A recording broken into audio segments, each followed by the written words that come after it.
Oh, we taping? Okay, well, let's roll with it. What's up, tribe? How you guys doing this evening? Go ahead and hit that subscribe button, and hope you like this video. This is gonna be Black Ink Crew Season 7, Episode 4. So we pick up the episode. We see Donna and Jade meeting up at Cafe Du Monde. Let me tell you something. When you go to New Orleans, if you don't go to Cafe Du Monde, you have wasted a trip to New Orleans. That's not to say that everything else isn't fun, great, and fine.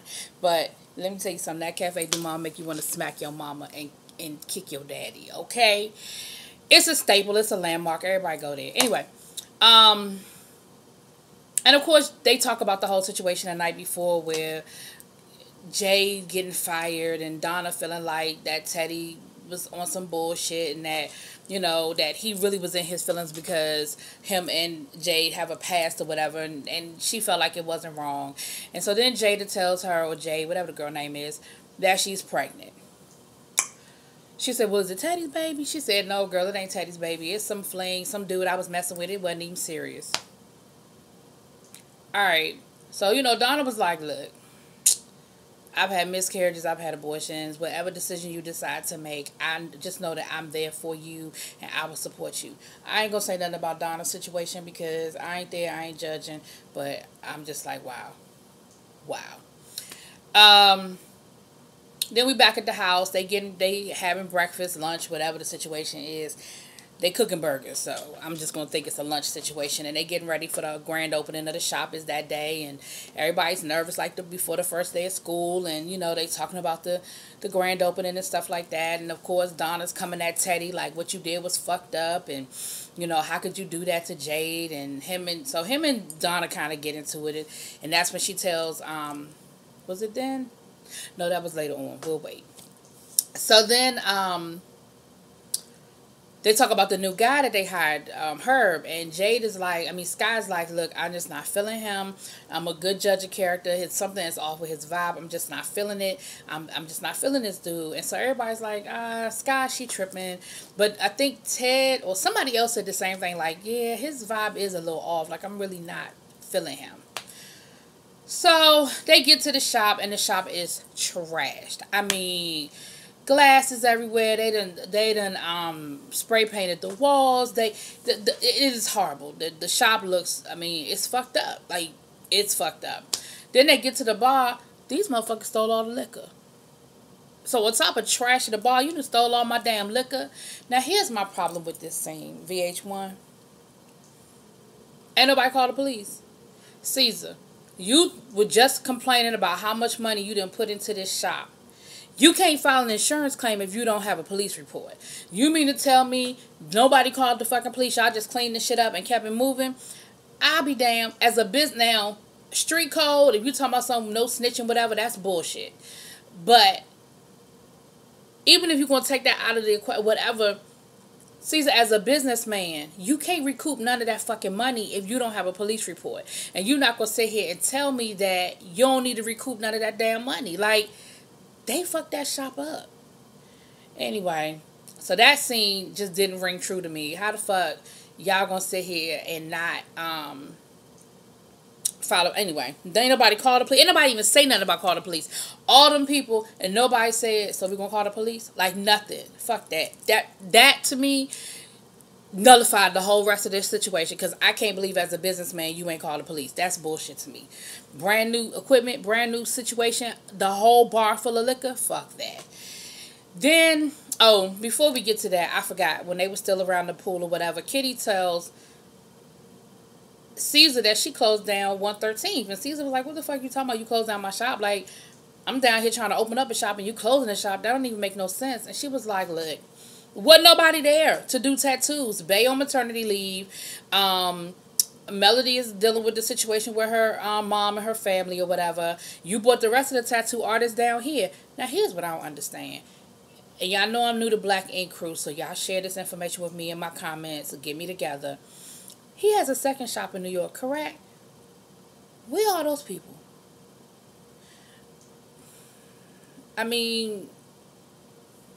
Anyway, so we're going to let that one go.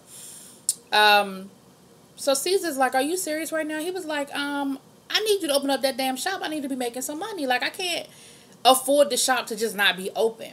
So she was like, well, what you want me to do? Like, there's nobody left. Everybody is unavailable right now to run the shop. Like, Donna down here, that's who he left in charge was Donna. That's the reason why Donna's ass should be fired. Jay was the receptionist. She down there, unify her. Ted don't do tattoos. Teddy don't do tattoos. Tatiana is the manager of the shop, but you brought her down there. Alex does tattoos, but you got him with her. So who the fuck was supposed to, I don't know. So he said, well, get Bay in there or something. And she was like, what are you talking about? Bay just had a baby. How are we going to get Bay in the shop? They called Bay up and begged her to come and open up the damn shop. And she agrees to do it. I be goddamn. You on maternity leave. Legally, forget it. I'm not even going to go down that road. I'm not entertaining it.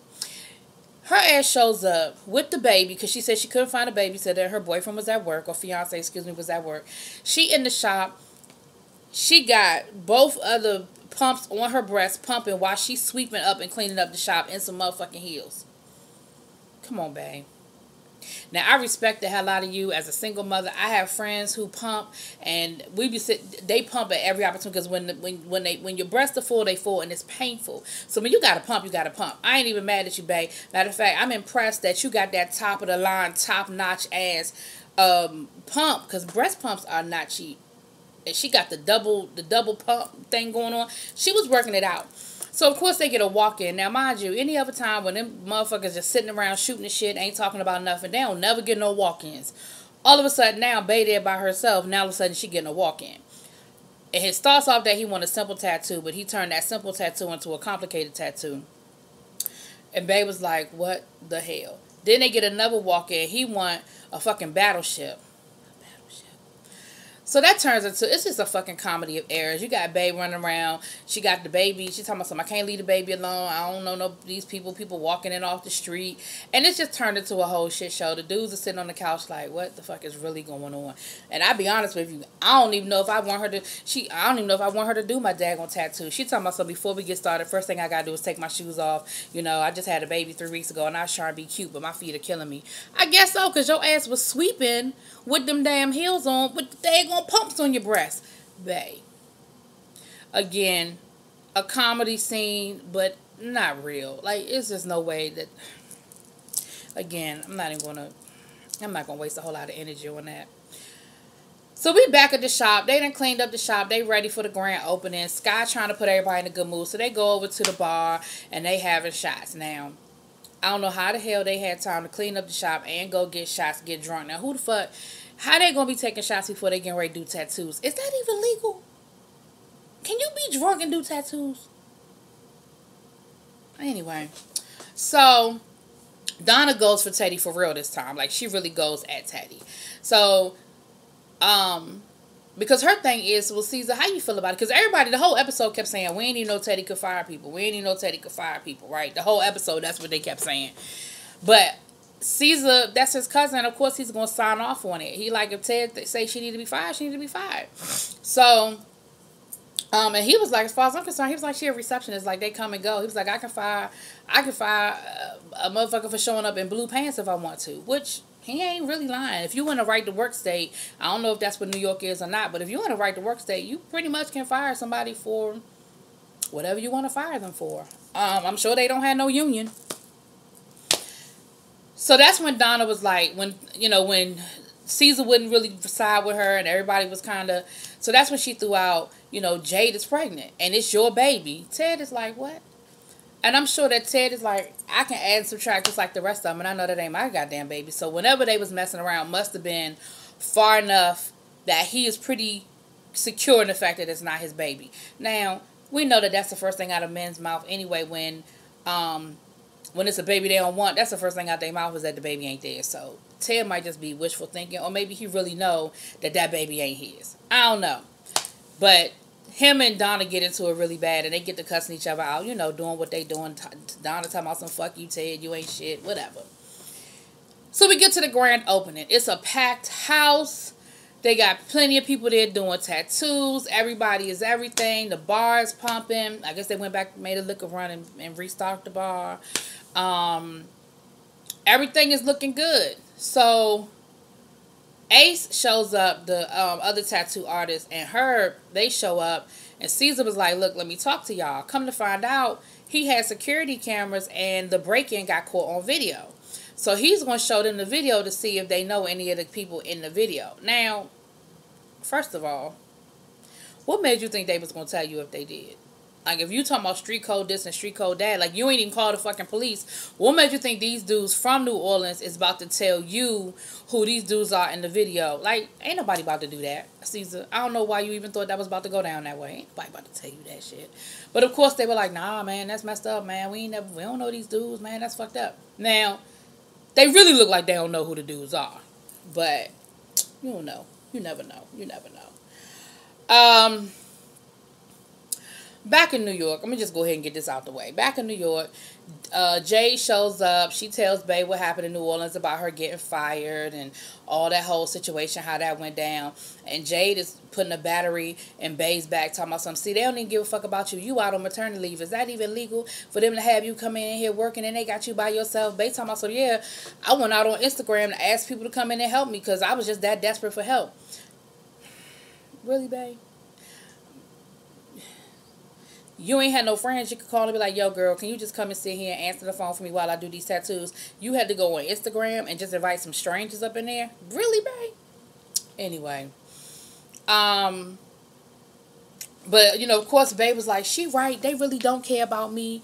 But, you know, I can't, basically, I'm not going, because Jada was telling them, you need to just lock up the shop and roll out and be like, fuck them. Because, you know, she mad and she want an ally. And Babe was like, yeah, I hear what you're saying, but I can't do that to them. Like, you're right that we need to have some conversations. This is fucked up. But I gave them my word that I would do this, and I'm not going to leave them hanging.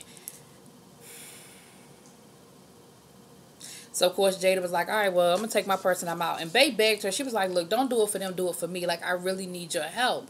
She was like, nope, I don't work here no more. I'm out. Peace. Fuck this place. I understand where Jada is coming from. And to be honest with you, I probably wouldn't have stayed either.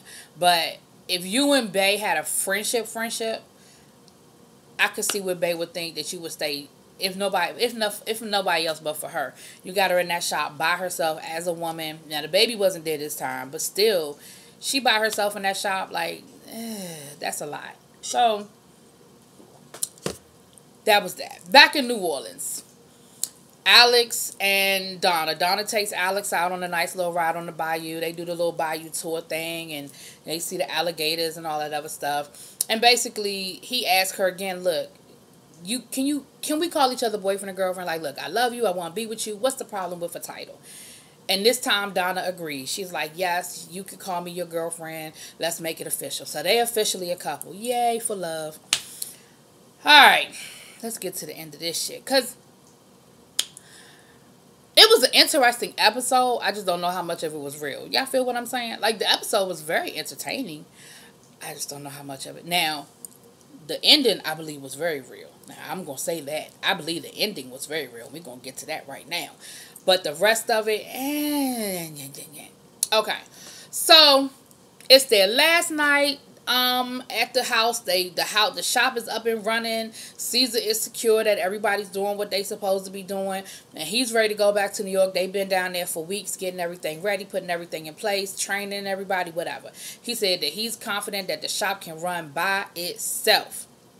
Now, I don't know how after one day you confident in that, but okay, Caesar. Like, I could see if the shop had been up and running for a couple of weeks, then I could see you saying, okay, I'm going to go back to New York for a couple of weeks. I'll be back in a month, whatever. Like, I get that when you run a business in multiple cities, you can't be there every day, and you do have to trust your team. But after the grand opening, I just don't know if one day is enough that I would trust it. But, okay, Caesar. So they decided they're going to have a pool party. Well, no, they really don't decide they're going to have a pool party. Ted actually put it on Instagram. And so, of course, the house is full. The pool party is lit. People in the pool, out the pool, they drinking. Everybody having a good time. They smoking, whatever. Somebody calls the police. The police show up. And I'm going to say this. I feel like the police officer was being real cool with them. The police officer was like, sir, who's in charge? Caesar was like, that's me. He said, sir, is everybody here over 21? He said, yes, sir. Everybody's here is over 21. He said, and what about the marijuana? Caesar was like, "Well, sir, I just came outside. I don't know about the marijuana." The police officer was like, "Yo, sir, I'm not like." As soon as I walked in the door, I could smell it. You want me to believe that you didn't smell the marijuana? And Caesar just kind of standing there like, should I admit it? Like, I don't know whether to say yeah or no. Like, I don't know what to do right now. He was like, look, I know how to handle the police in New York, but these southern cops, I don't know what to do. So the cop hit Caesar with, look, help me help you. He said, if I get a noise complaint, I got to respond to the noise complaint. He said, and then I show up and I'm smelling marijuana. Like, help me help you. Did you smell the marijuana? So, I don't know how the rest of that conversation went because I feel like they edited it. But at the end of the conversation, the police officer was like, look, sir, I tell you what. Let me give you till midnight to shut this down. He was like, at midnight, we got to shut the party down. And I feel like the officer was being real cool with him because you said you smelled marijuana. You know, you said you got a noise complaint. The fact that I don't know what time this conversation happened, but even if it was 11:30, he giving you 30 minutes to finish up your party and round everything up and get your house, you know. So I feel like he was being very... I feel like he was being very, what's the word I'm looking for? Very nice. That's not the word I was looking for, but we'll say that. Caesar was like, I'll do you one better. Party's over now. Wrap it up. Let's go. And so the police left and everything. And Caesar was actually shutting the party down. Like, the music had stopped. And, you know, people were actually, they were lingering. You know, people didn't really want to leave because they were like, man, fuck the police. He was like, nope, y'all gotta go. Like, fuck, yeah. You say fuck the police or your money, your dime. I ain't going to jail tonight. And so, excuse me. So, Herb shows up with one of his boys, and Jade is, damn it, I don't know why I keep wanting to call that woman Jade. Sky was like, are you serious? She was like, no, she was like, here come this dude. I ain't feeling him. I don't like him. And so he comes up to Jade, and he speaks to Jade, and she's like, And he was like, man, what's up? Like, he was like, what, you really don't fuck with me? She was like, no, I really don't. He was like, well, what's up? She said, I don't even want you in my space. She was like, I'll talk about you when you gone, but I'm gonna respect you as a man right now and just not even address you. Like, I don't want to. And on one hand, I see what she was saying. She was like, because if I say something to you, I'm going to be real disrespectful. So I'm not going to say nothing to you. I'm going to just let you. I ain't gonna say nothing to you. I'm gonna let you do your thing. You do you. I'm gonna do me. And when you gone, I say what I gotta say. But I'm really not trying to get into it with you. And he was like, well, nah, man. Say what you gotta say. Like, if you feel some kind of way, tell me how you feel. Tell me what, tell me. Like, don't keep it a secret. Tell me how you feeling. And she was like, nah, I really don't have nothing to say. So he was like, man, you fake. She's like, yeah, I am. I'm a fake ass bitch. My titties are fake. My butt's fake. Now what? He was like, yeah, I'm fake. She was like, yeah, I'm fake. So then he said, that shit ain't cool. It looked like he said, that shit ain't cool. Like, I really don't feel like he said anything that will warrant the reaction. And they even put it on the screen, and it looked like he said, that shit ain't cool. Like, I really feel like that's all he said. So Jade punches him. Damn it, Sky punches him. I don't know why she punched him. And he hit her back. And they broke it up. Of course, security broke it up and everything. But you heard Caesar saying, yo, he just punched my sister. Honey, Caesar and Ted chased that motherfucker down and whooped his ass. And the reason why I say that I believe that shit was real is because security couldn't get to them fast enough. Caesar got away from security, and him and old boy went toe-to-toe right there on the street. So then when security went to go break it up, dude went to run across the street. Caesar and Ted took off after him, ran after him, and all you... Because they didn't show you the whole fight. You know how they show you slices so you see enough of it. Ted is over top of this mug wailing on him. I mean, he is going for it. That's how I know that shit wasn't fake. Because security will break up a fight. You know, security be on top of it. And security was there, but they couldn't handle that shit. They could not handle it. And they was straight up wrecking. Like, it wasn't no fake punch, no bullshit. Oh, I'm just going to throw a table instead of really punching. No. Those motherfuckers was wrecking. Now, I'm going to say this and then I'm done with this episode. Because that's what the episode ended. I'm a firm believer in Don't hit nobody if you don't want to get hit back. Man, woman, child, whatever. I'm not one of those people that's like, no matter what, if a woman hit a man, he should hit her back. I ain't one of them people.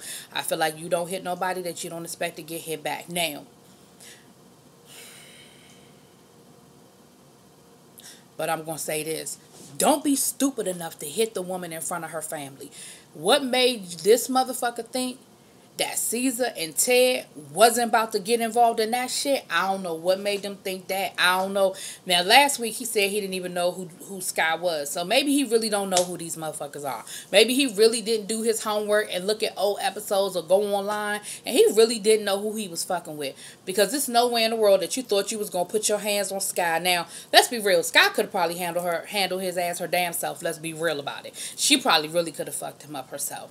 But what made you think Caesar wasn't about to get into it? And Ted, for real, what made you think they wasn't about to get into it? But when I tell you they whooped that nigga ass, they whooped his ass. Anyway, y'all, that's where the episode ended. Y'all let me know what y'all think. Drop it in the comments. Peace.